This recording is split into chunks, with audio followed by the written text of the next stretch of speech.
welcome to our presentation. It's an honor to be the first official of Indigo M to be presenting. In a nutshell, my project this arc was to make a spacesuit. Oh wait, I can use this, can I? So this is what really inspired my project. This was what I call version 0.5 of my spacesuit. It was made with Jivon during a Friday afternoon session with WASA, which consisted of the ski jacket, one of my ski jackets, a tactical suit, a face shield, my gloves, and a lot of ice packs because it got really, really warm. And the visor kept fogging up.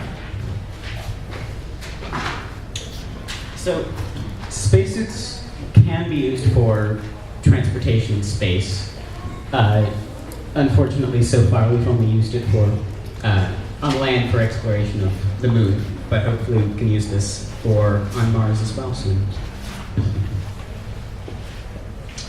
This is Spacesuit 101. Basically, a spacesuit has two main jobs. It has to make sure that the astronaut has a breathable atmosphere so that they stay alive, and also has to protect them from the harshness of space, all the cold and radiation, while also providing some layer of comfort, some amount of comfort, as they need the astronauts to be performing as well as possible. These are some of the first drawings I made of the spacesuit itself. The one that would be left for you is a drawing that Corin helped me make. He's much better at drawing human forms than I am. So I talked about what each of the layers would look like on a person, then he drew them out. And this was one that I made just to demonstrate what the layers exactly are and how they're stacked. I should actually measure how thick mine are, but the NASA EMU suits, it stands for Extravehicular Mobility Unit, which is what's used around the ISS. They're only 3/16 of an inch thick, even when fully pressurized, which I thought was pretty interesting. During week 3, which was the first real week of project work, I first did all of these. All of these bullet points are some of the highlights from all of my goals, not my only goals, but I tested all of the capabilities of the inflation suit to test how much air would leak out. I wanted to mount the fan that Philip gave me to make it a lot easier to use. I wanted to have a wearable prototype so I could kind of see what it would really be like. And I needed to prototype my wrist couplings, which is actually what I'm wearing here, the final version. This was me testing the inflation of the suit. I spent a long time wrangling the suit onto a mannequin and figuring out how much air would leak out. I wasn't able to get a real number, but I was able to figure out, well, it's not very much, but it will stay inflated. Good. This was my first wearable prototype, which has the fan mounted on the board behind it on a backpack. And I think it was Ian who helped me with the goggles. Very little visibility out of it, but it was a fun thing to wear around. I'm wearing the jacket to stop what's known as ballooning, where when it's completely inflated, it's kind of difficult or uncomfortable to move because you're kind of stuck in a position like this with all of your limbs outstretched. So I'm wearing the jacket to kind of prevent that. During week 4, the second week of project work, I wanted to build the wrist couplings and attach the magnets to it, flush mounted. And I wanted to switch out the inflation tube because this inflation tube here I just thought was way too bulky and difficult to move with. And I needed to clean up this helmet that was given to me by a friend, as they gave it to me it was really dirty. I didn't want to go around wearing it like that. During week 5, I built the liquid cooling garment, which can be seen over there. It's the mesh tank top. I designed and built the helmet, which I should switch around here. This is my dad wearing the uncut, with the version of it where the plexiglass has not been cut yet. And I want you to do some testing for the thermal micrometeoroid garment, which is the shiny fabric suit seen over there. So I spent the better part of a day weaving all of the tubing throughout the suit because I wanted to make sure I got it right. It still didn't come off the mannequin, so I had to cut down the side, which is why there's the paracord on the side now, which also is helpful for tightening it to different users. All of these photos were taken in the same day. These are photos of me cutting out, or not actually cutting out, but these are the updates of cutting out the visor, because with the low visibility that you get from a small motorcycle helmet, since you can't actually turn your head when it's pressurized with the helmet, you have to have a really large visor so that you can just kind of look around with your eyes to see what's around you. So I first marked where I needed to cut out. I cut it out with a jigsaw using a really peculiar rig. And I used some gaff tape to clean up the edges because I didn't want any fiberglass in my eyes. That would be quite uncomfortable.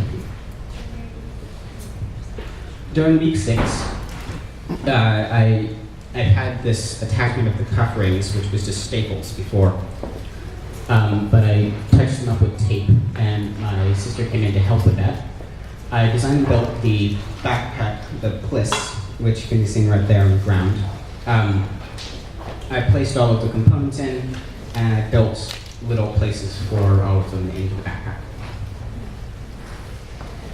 This was a version just before I had finished it, where I was reinforcing it, and I filled it up with some of my materials because I had no other place to store them.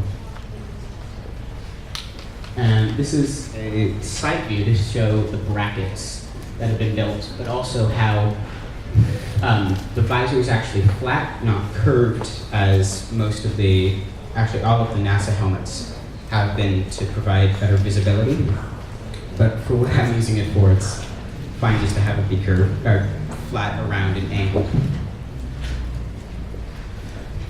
So right now, my finished product, first one is this helmet. It has brackets on the side to hold the plexiglass in place, and on the bottom, we have a neck ring with magnets mounted into it, and it's sealed all the way around with hot glue and tape.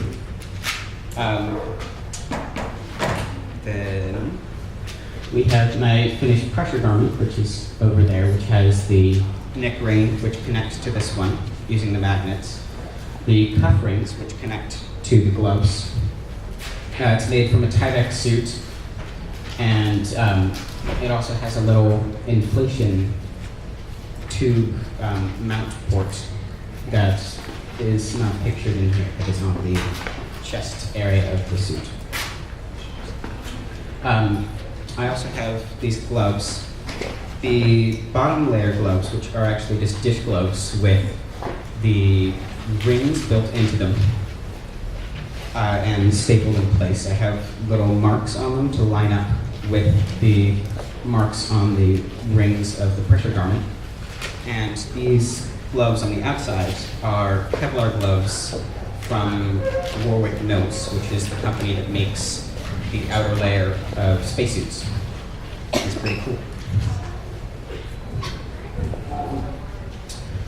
My liquid cooling garment from earlier, it's made from the mesh tank top that Philip gave me and all of the tubing woven around it.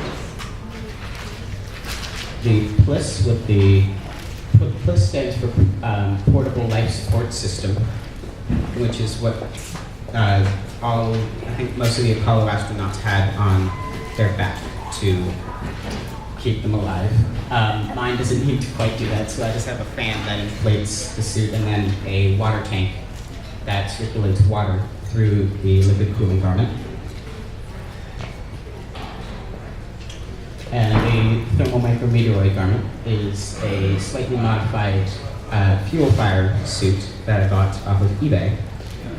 I added some Velcro and tightened it in some places that I needed it to be tightened. And I forgot to put something. Throughout this arc, I learned quite a bit about first techniques used for this, which can also be applied in many other areas.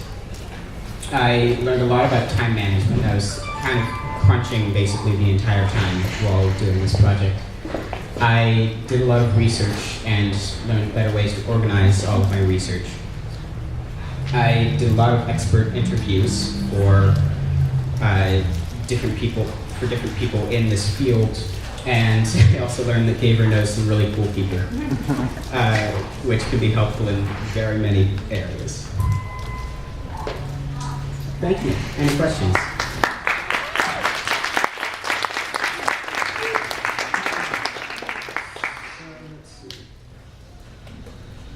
If this had a fully functional life support system, could it hypothetically be alive in space?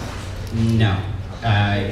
It just sucks air out of there, and if it had a fully functioning one, If that worked, then would the rest? no.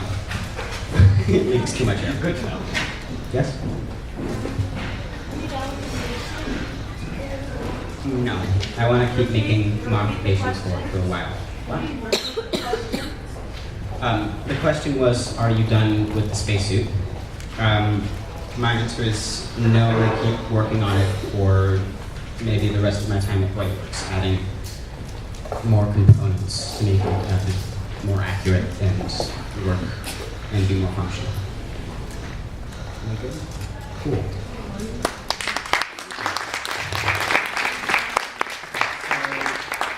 So now I am introducing Clem.